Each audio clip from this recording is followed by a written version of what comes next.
Bueno, ahí estamos, son las 10:30 de la mañana y uno de esos lujos que de vez en cuando nos estamos dando en la mañana de la radio que tiene que ver con algunas notas que hacemos de algunos, en este caso, médicos, sanitarista, pediatra, director de la Escuela de Gobierno en Salud Florar Ferrara en la provincia de Buenos Aires. Estamos hablando del doctor Mario Rovere. Mario, buen día, gracias por atendernos. ¿Qué tal? Buenos días. Un saludo para ustedes y para toda la audiencia. Comunicación que viene a horas del inicio del curso de verano, ¿verdad? De la Escuela de Gobierno, de la Escuela de Salud de la provincia de Buenos Aires. Sí, sí, exactamente. Ya es una tradición, es el tercer año consecutivo que arrancamos con el curso de verano. Estamos muy contentos con ese curso, es un curso abierto a los trabajadores de salud, a toda la comunidad. Y se puede seguir, digamos, como oyente por el canal de YouTube o inscribirse en la escuela, ¿no? Mario, este tipo de cursos, que en este caso el título es Ciudadanía y Epidemiología de la Vida Cotidiana, digo, ¿han ido mutando, han ido variando a partir de lo que fue pasando en los últimos años? Sí, sí, sí. Cada año ha tenido una impronta. El año pasado había entrado muy fuerte el debate sobre un sistema integrado de salud, dedicamos el curso de verano a eso, y este año este curso está muy orientado, primero que tiene un juego de palabras que parece un error, que es recuperamos el de cuidadanía, y por otro lado, también la idea de que nos hemos vuelto todos medios epidemiólogos, y en vez de, bueno, de olvidarlo rápido, lo que pensamos es que es bueno aprovechar, reflexionar sobre lo que aprendimos, porque nos puede permitir protegernos contra esta y otras pandemias y otras enfermedades habituales, ¿no? Claro, uno se encierra en esto, ¿no? Mario se encierra, digo, en lo que fueron, porque fueron 2 años, son años sumamente complicados, atravesados por una Exactamente. pandemia inimaginable hace 2 años y medio o tres, digo, y por ahí encierra todo en esto, pero hay un montón de enfermedades que están nucleadas dentro de la epidemiología, ¿no? Sí, exactamente. En realidad la epidemiología es un método, podríamos decir así, que hace en consecuencia que se pueda aplicar también a la vida cotidiana, porque en el fondo nosotros tomamos decisiones, qué sé yo, cuando uno dice hervir el agua o potabilizarla o mandar a los chicos a la escuela o no mandarlos si tiene fiebre, o sea, hay una serie de decisiones que uno toma que no son solo para protegerse a uno mismo, sino también para proteger a los suyos, y la epidemiología avisa. En verano nos avisa de que puede aumentar el dengue y que tenemos que estar alerta con no ser criadores de mosquitos. Si todo el tiempo es parecido un poco a la meteorología, digamos, ¿no? Que por un lado es una ciencia, pero por otro lado se tiene que traducir en la vida cotidiana para ayudarnos a la vida, ¿no? En algún punto, Mario, la pandemia, obviamente que es lógico, porque muere gente a diario y hay que atender esas cuestiones, pero digo, de algún punto la pandemia ocultó otras enfermedades, como recién nombraba el dengue, y yo me acuerdo mucho cuando la pandemia arrancaba, allá antes de que se dictara el ASPO, el primer ASPO en el mes de marzo del año 2020, el doctor Ginés González García decía, bueno, sí, esto está llegando, pero ojo que hay dengue en el norte y está siendo un desastre, sobre todo en Paraguay y en zona fronteriza estaba siendo muy afectada por esto. ¿Usted cree que la llegada con tanta fuerza de la pandemia hizo olvidar otro tipo de enfermedades que también hay que estar con el ojo puesto? Sí, sí, sí. En el caso particular del dengue, afortunadamente la amenaza no se concretó, pero tenía que ver no solo con los casos, sino que había cambiado la cepa, y el gran peligro del dengue justamente cuando después que una población fue afectada por una variante del dengue, ser atacada por otra, y ahí donde aparece el dengue grave, ¿no? Uh -huh. Ahora esto no ocurrió, afortunadamente, pero hay una serie de factores raros. Por ejemplo, este año tan seco al principio de año, digamos tan cálido extremo, bajó mucho la población de mosquitos, pero ahora está de alguna manera recuperando el nivel de humedad y el nivel de riesgo, aparecen los mosquitos. Entonces es todo el tiempo, o sea, la población no sabe que todo el tiempo hay, digamos, un equipo monitoreando enfermedades y produciendo alertas. Lo que pasa es que esas alertas a veces afectan la vida cotidiana y a veces no. Y en ese sentido, ya que estamos hablando del dengue, ¿cuál es la etapa que estamos atravesando? ¿Estamos bien? Hay que tener cuidado, obviamente que esta cuestión es que el Estado hace siempre hincapié en descacharrar, dar vuelta, vaciar, que no haya agua estancada en ningún lado y demás, siempre hay que tenerlo presente, pero digo, en lugares en donde habitualmente el dengue se transforma en una enfermedad sumamente peligrosa, ¿cómo la estamos atravesando en este momento? Bueno, está el dengue en la Argentina ya está de alguna manera endémico, es decir, va a tener un nivel de casos que hace que no dependamos para tener dengue de que venga de afuera, podríamos decir así. Así que lo que hace la diferencia fundamentalmente es el nivel de condiciones ecológicas que hace que se multiplique el vector, en este caso la Aedes aegypti.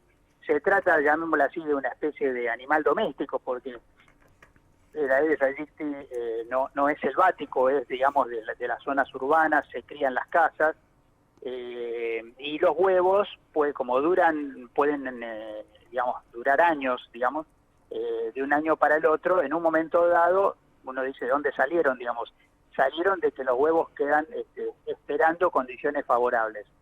El verano, en este caso el verano se retrasó en términos del verano lluvioso y ahora es justamente el momento para tomar todas las medidas preventivas para que el mosquito no se reproduzca, digamos, involuntariamente ser nosotros mismos los que lo creemos, porque pueden ser un florero, puede ser una pecera, puede ser cualquier lugar donde aparezca un labio húmedo entre una superficie líquida y una pared porosa, ¿no? Una maceta, sí.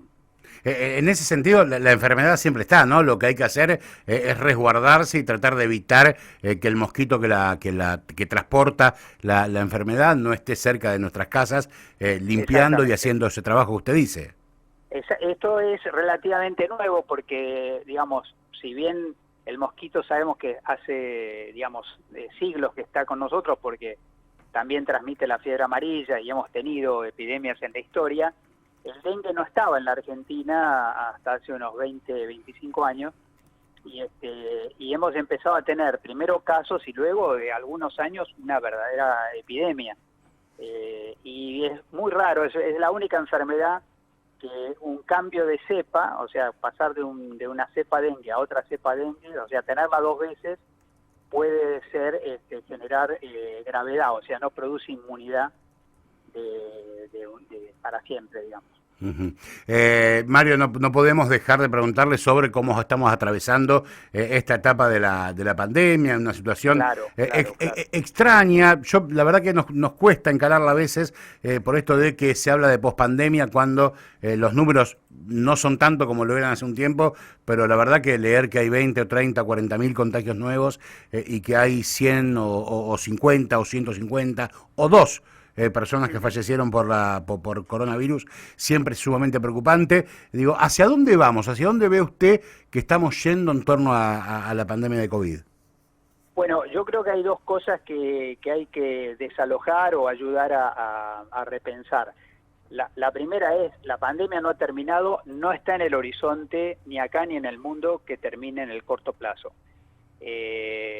Lo que ocurre es que algunos países pueden, o algunas jurisdicciones, alguna provincia, alguna ciudad autónoma, puede decidir ignorarla, digamos, pero eso no es lo mismo que la pandemia haya terminado. Segundo, digamos, nadie puede garantizar que Omicron sea la última variante.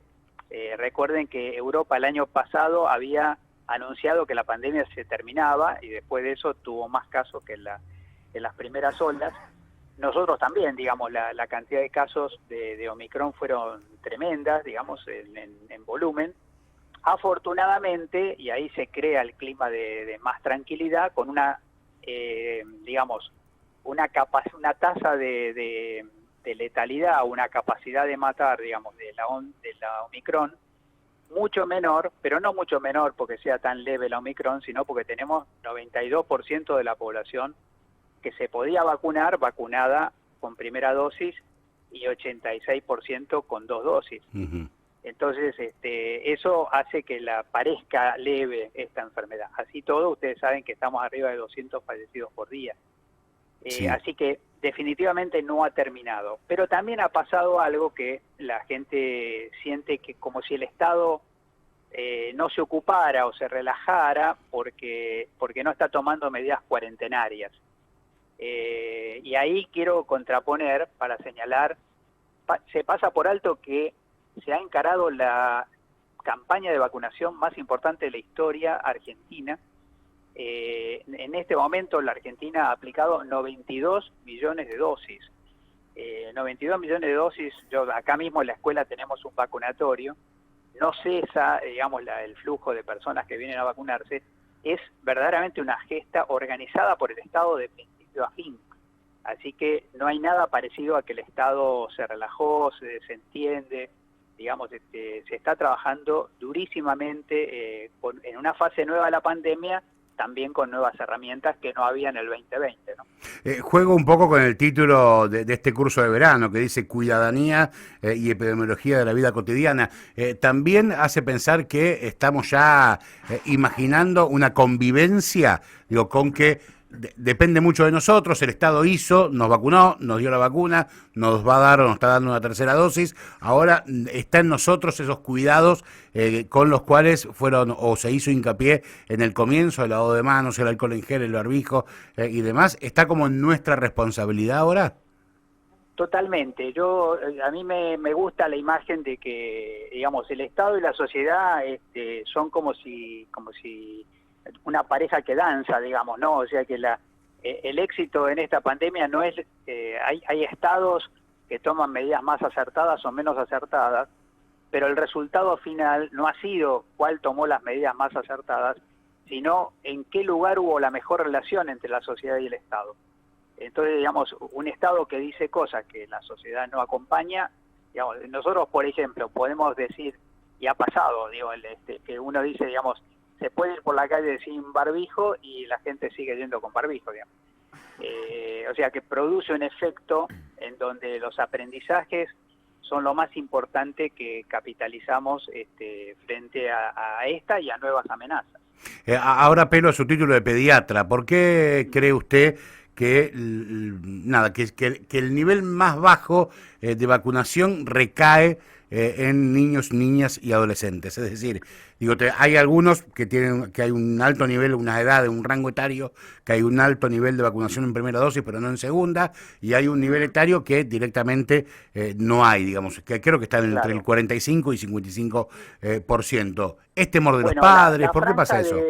No, yo creo que lo primero que hay que tener en cuenta es que la habilitación para vacunar a este grupo etario, de este grupo de edad, digamos, es mucho más tardía, o sea, hace mucho menos tiempo que entraron en el campo de la vacunación. Incluso algunos no han completado, porque no han completado los tiempos entre una dosis y la otra. Después, otro dato importante es que hubo un intercambio de opiniones no fortuitas al principio con la Sociedad Argentina de Pediatría, algo que quedó totalmente, digamos, clarificado, pero el problema es que ese es el daño también que produce a veces la tapa de los diarios, digamos, porque yo tengo un sistema mediático que me pone 3 días seguidos una tapa contra, si yo después quiero desmentir esa noticia, algunos van a leer en las páginas interiores la desmentida, pero a muchos le va a quedar la idea de que es una vacuna controversial, cuando en realidad se está aplicando en todo el mundo, digamos, ¿no? Así que y definitivamente con estos números que tenemos, la vacuna es segura, es eficaz y protege a los niños y protege a sus padres y a sus docentes también en la vacunación. 51% de todas maneras de los niños que van a entrar a la escuela, si entraran hoy a la escuela, 51% de 3 a 11 años están vacunados. Y se está haciendo un enorme esfuerzo, las escuelas mismas son lugares de vacunación para llegar al 2 de marzo, digamos, con toda la mayor cobertura posible. Mario Claudio lo saluda, un gusto. Preguntarle ya en su rol de director provincial de la Escuela de Gobierno de Salud, en Salud ahí, Floreal Ferrara, ¿cuál es la perspectiva? ¿Cómo se están formando nuevos y nuevas facultativos y facultativas de la salud? Digo en torno a que en este contexto pandemia se habló desde la educación de cambiar el paradigma de cómo se evalúa, ¿no? Se tenga en cuenta más el contexto socioeconómico del alumno o la alumna. Digo, en este caso desde la Escuela de Gobierno, ¿cuál es la perspectiva que se busca inculcar a nuevos profesionales? Bueno, ustedes saben que Educación tomó algunas precauciones en relación al tema de la formación en general universitaria y de profesiones de salud. Nosotros como escuela del ministerio, digamos, hemos mantenido una presión muy fuerte en la formación y yo quiero resaltar sobre todo una especie de paradoja, porque mientras estaban suspendidas las prácticas formales académicas, hemos tenido una brutal reacción, brutal no es la palabra, una enorme reacción favorable de los jóvenes estudiantes de todas las carreras técnicas y universitarias como voluntarios.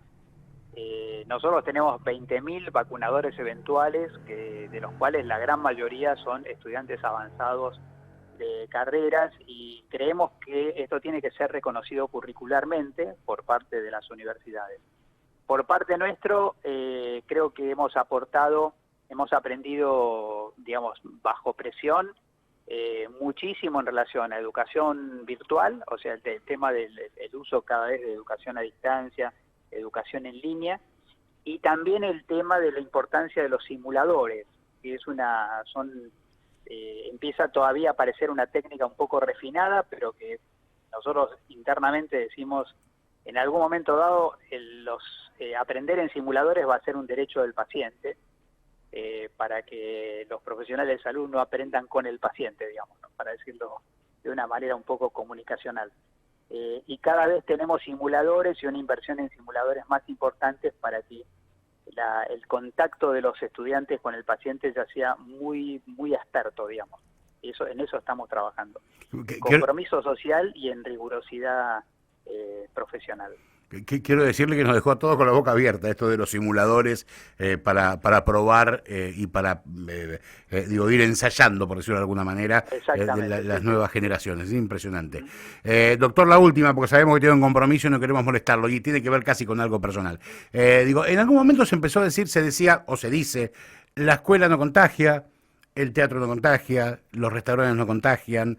Desde acá fuimos muy críticos hacia esas frases, diciendo, bueno, si no contagian los restaurantes, no contagian las escuelas, ¿dónde se está contagiando la gente? Porque evidentemente nada contagia. ¿Existe eso de que hay ámbitos que contagian y hay ámbitos que no contagian? ¿O es simplemente la facilidad de poder estar más o menos distanciado? Mire, hay dos cosas, digamos. Desde que nosotros estudiamos más en detalle, ahora hay técnicas para eso, para medir la difusión de los gérmenes por el aire. Siempre se trabajó con el tema del contacto, digamos, llamémoslo así, muy próximo. Esto es, a qué distancia se proyecta un estornudo, a qué distancia se proyecta una tos, a qué distancia se proyecta incluso el hablar, digamos, entre personas. Y eso se ve con cámaras, digamos, que permite verlo. Pero ahora aparece otro problema, que es lo que se llama el efecto aerosoles. Es decir, que en un ambiente cerrado con muchas personas, como puede ser, digamos, un restaurante, un avión, una circunstancia donde el aire está, digamos, de alguna manera cerrado, circulando, se empiezan a armar nubes, digamos, y esas nubes producen ondas de contagio que están probadísimas. Se han hecho estudios específicamente, sobre todo en el norte de Italia, fueron los primeros estudios que mostró cómo muchas personas en espacio cerrado produce este efecto, digamos, de aerosoles. Así que en realidad la única garantía, o la mayor garantía absoluta no hay en ningún lado, es el aire libre, o sea, es en los lugares donde el aire circula. Así que, digamos, por supuesto, un restaurante que tiene mesas afuera, digamos, uno elige la mesa de afuera y no la que están adentro. Claro. Esa es la lógica. Lo mismo pasa con teatros, lo mismo pasa con todos los espacios cerrados, y por eso sirven los aforos, pero siempre es probabilístico, ¿no? O sea, garantía no da nada, digamos. Doctor, le agradecemos mucho el contacto, que tenga un buen día, una buena jornada. Bueno, muchísimas gracias. Abrazo grande. Ahí pasaba el doctor Mario Robert, charlando un rato de lo que va a ser la escuela de verano y también indagando obviamente de lo que estamos atravesando en medio de la pandemia.